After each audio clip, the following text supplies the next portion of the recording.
Alô, amigos do Futebol Ilimitado! Estamos no ar com mais um podcast. Eu espero que você esteja curtindo aí o seu Natal, as suas férias, aí na expectativa pelo feliz ano novo, né? Pra gente dar um feliz ano novo para você. Mas, enfim, finalmente vamos falar sobre a decisão do Mundial Interclubes, que o Flamengo foi derrotado por 1-0 para a equipe do Liverpool, né? O campeão da Europa derrotou o campeão da Libertadores na decisão do Mundial de Clubes.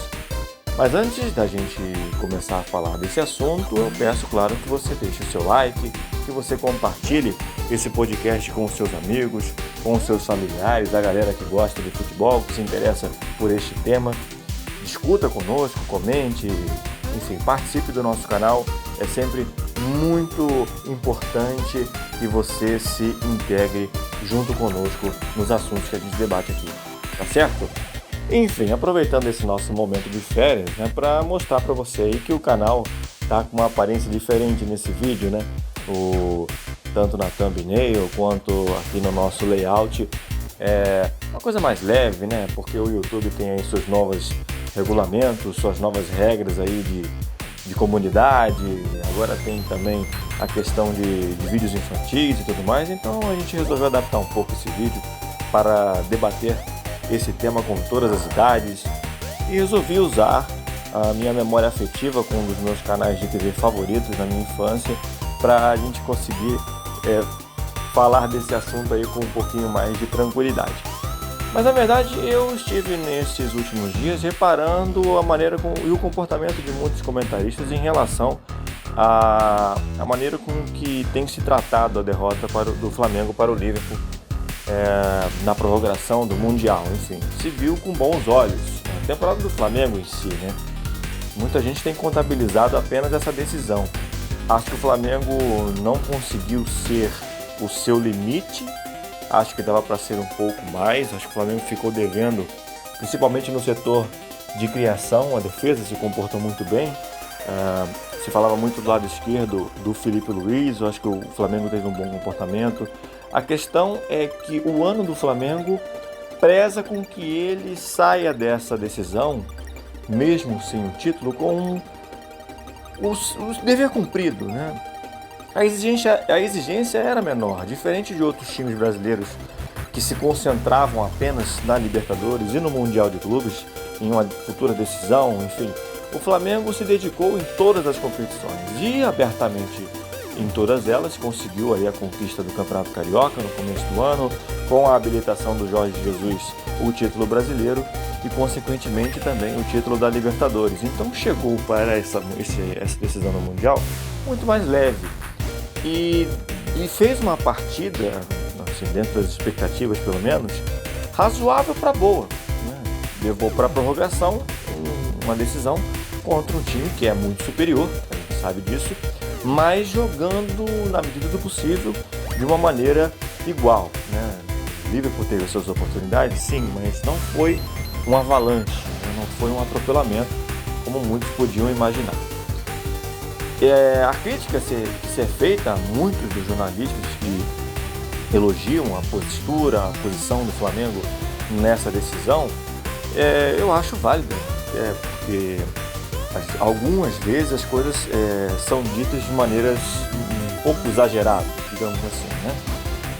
Existiu um equilíbrio na partida, mas era um equilíbrio muito improvável. A gente sabe da força que tem o Liverpool, aliás, a força no geral do campeão europeu, né? E o Flamengo teve um comportamento que a gente pode destacar, apesar de eu achar, sim, que esteve abaixo do que podia render. Se estivesse rendendo no limite, teria finalizado mais vezes ao gol. E acho que esse foi o grande ponto baixo do Flamengo nessa decisão. Agora, resumindo o ano, a temporada em si, um ano espetacular, né? Acima de qualquer expectativa.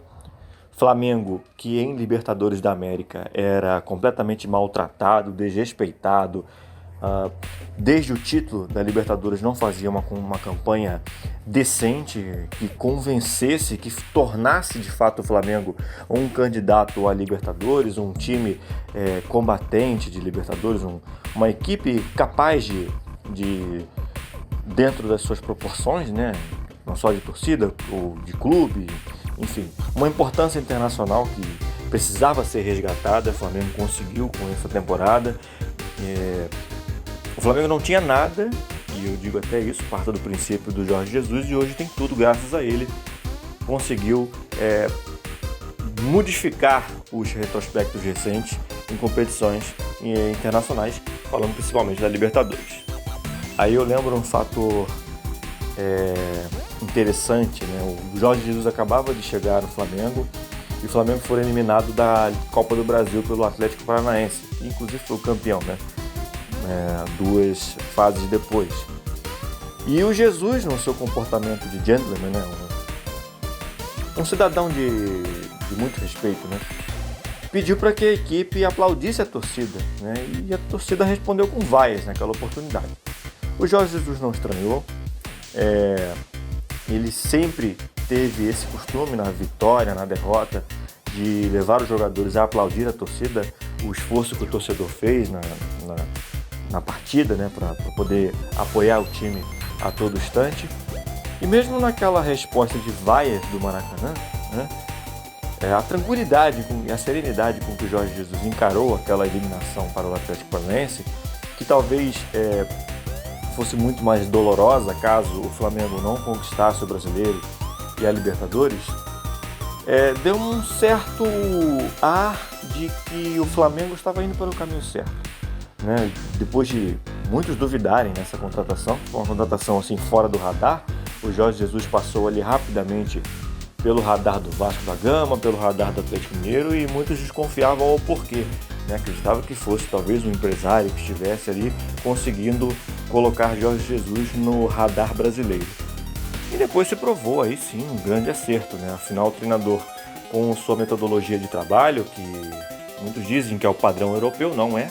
Muito time europeu poupa jogador. O Arsenal poupa jogador a cada rodada de UEFA Europa League, que passa, enfim, todos os outros times são muito comuns, né, essa questão de poupar. Eles poupam e poupam muito. É uma balela isso de que treinador europeu não poupa, isso é mentira. Mas na sua metodologia de trabalho conseguiu, mesmo com todos os olhares de torcedores e, enfim, de comentaristas, na época mesmo, a gente via as alterações que ele fazia, né? O William Arão como primeiro volante, o Gerson como segundo volante. Eu mesmo fui um dos primeiros a estranhar, né, esse comportamento do treinador. Porém, isso acabou se mostrando um acerto, né? E a sua maneira de pensar futebol provou aí que no Brasil muita coisa diferente pode dar certo. Vamos também elogiar a capacidade da presidência, da atual gestão do Flamengo, diretor de futebol e etc, em montar um elenco homogêneo, com peças de meio campo capazes de fazer com que o time não se saturasse facilmente nas partidas, enfim, continuasse criando, independente do resultado negativo. E vale destacar, né, a efetividade dos canhotos e destros, ou seja, eles estão equilibrados, né? Os meio-campistas, um é destro, o outro é canhoto. Um é destro, o outro é canhoto. Os atacantes, um é destro, o outro é canhoto. É uma variedade que é interessante e que funcionou muito bem nesse esquema tático do 4-4-2 do Jorge Jesus. Enfim, o fato é que o Flamengo é tríplice coroa, é campeão carioca, foi campeão brasileiro, foi campeão da Libertadores. Aí você vê o Tavares com toda a sua alegria, ele que havia dito aqui mesmo no canal que o Flamengo seria campeão da Libertadores e acabou sendo, né? O torcedor está feliz e, independente de qualquer coisa, de você estar achando bom ou ruim o comportamento do Flamengo na decisão, o fato é que o ano do Flamengo é um ano que há muito tempo não se viu, pelo menos eu não me lembrava de um ano tão positivo de um clube brasileiro como foi esse, né? Com títulos de muita importância e até sendo coroado aí com uma decisão equilibrada perante a um dos melhores times do futebol mundial. Esse é o Futebol Ilimitado, esse foi mais um podcast nosso. Se inscreve aí no canal, participa conosco, participa dessa comunidade futebolística que vem crescendo cada vez mais. A gente se vê no próximo vídeo. Um feliz ano novo, galera. Aquele abraço!